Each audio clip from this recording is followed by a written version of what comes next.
Hello friends, সবাইকে নমস্কার জানিয়ে শুরু করছি নীলিমা রেসিপির আরেকটি নতুন পর্ব। আজ আমি আপনাদের সাথে শেয়ার করব নতুন একটি ভিন্ন স্বাদের রেসিপি। তাহলে চলুন রেসিপিটি বানাতে আমাদের কি কি লাগছে দেখে।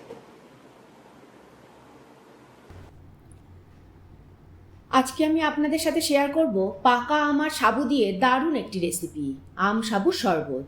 ব্রত উপবাসের দিন এই রকম একটা আম সাবুর শরবত বানিয়ে দিলে উপসীরা তো ভীষণ খুশি হয়ে যাবে, আর আমরা যারা উপসীদের একটু প্রসাদ পাওয়ার জন্য বসে রয়েছি আশেপাশে, তারাও কিন্তু ভীষণ খুশি হবে।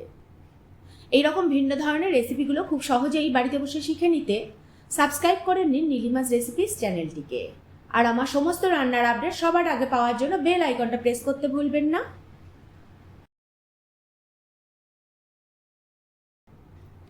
এর জন্য দুটো পাকা আম আমি নিয়ে নিয়েছি, হাফ কাপ সাবু ভিজিয়ে জল ঝরিয়ে রেখেছি, কনডেন্স মিল্ক নিয়েছি বেশ খানিকটা, কাজু কিশমিশ কুচি নিয়েছি ওপর একটু ডেকোরেশনের জন্য, খোয়া ক্ষীর নিয়েছি বেশ খানিকটা।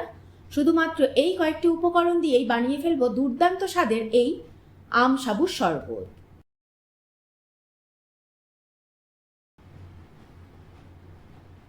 প্রথমে আমি আমের খোসাগুলোকে ছাড়িয়ে নেব।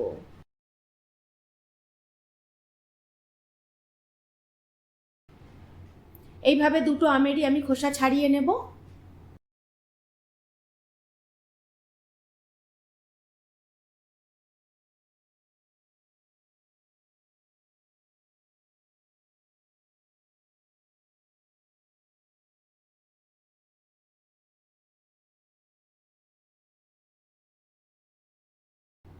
এরপর মিক্সির জারে খুব রাফলিভাবে কেটে মিক্সির জারের মধ্যে আমগুলোকে নিয়ে নেব।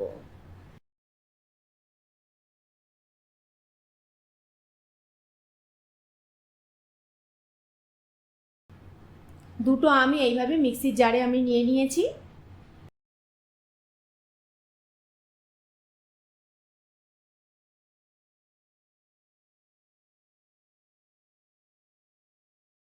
এবার 1 কাপ মতো জল নিয়ে নেব একটু পাতলা করার জন্য।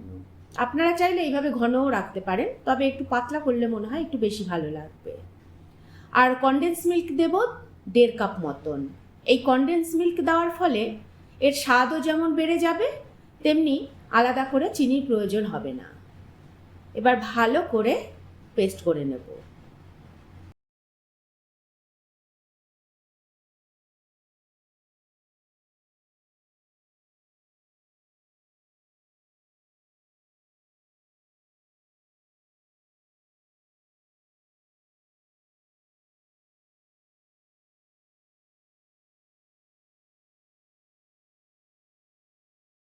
দেখুন, একটা প্যানের মধ্যে জল গরম করে সাবুটাকে গরম জলে দিয়ে একটু ফুটিয়ে নেব। বেশ 3 থেকে 4 মিনিট মতন ফুটিয়ে নেব, খুব বেশিক্ষণ লাগবে না সাবু সেদ্ধ হতে, যেহেতু ভেজানো ছিল।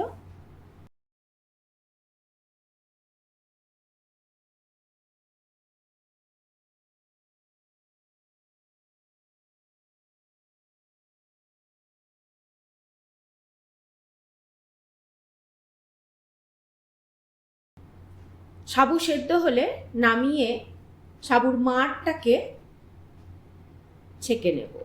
এবার একটু জল দিয়ে সাবুটাকে একটু ধুয়ে নেব, তাহলে সাবুর পুরো মাড়টা বেরিয়ে যাবে। এবার সার্ভিং গ্লাসে আমি আমের শরবতটাকে ঢেলে দেব।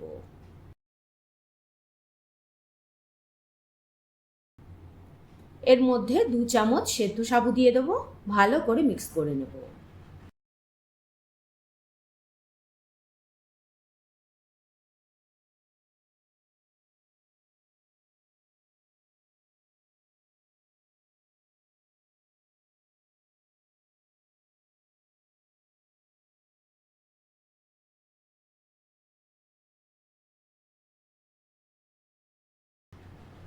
এবার ওপর থেকে একটু কাজু ও কিশমিশ কুচি ছড়িয়ে দেব, আর বেশ খানিকটা খোয়া ক্ষীর গ্রেট করে দেব।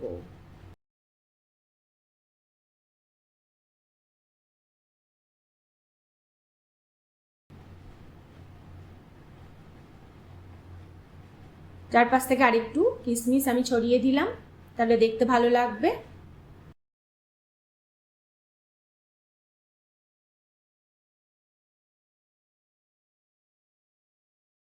ব্যাস দেখুন কি তাড়াতাড়ি রেডি হয়ে গেল এই আম সাবুর শরবত।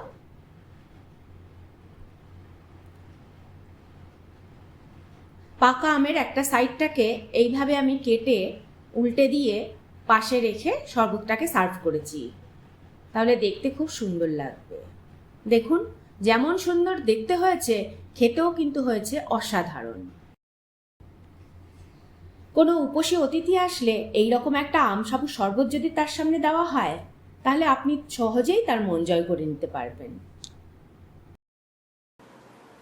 কেমন লাগলো আমার আজকের রেসিপিটি কমেন্ট করে জানাবেন। ভালো লাগলে একটা লাইক করে দেবেন।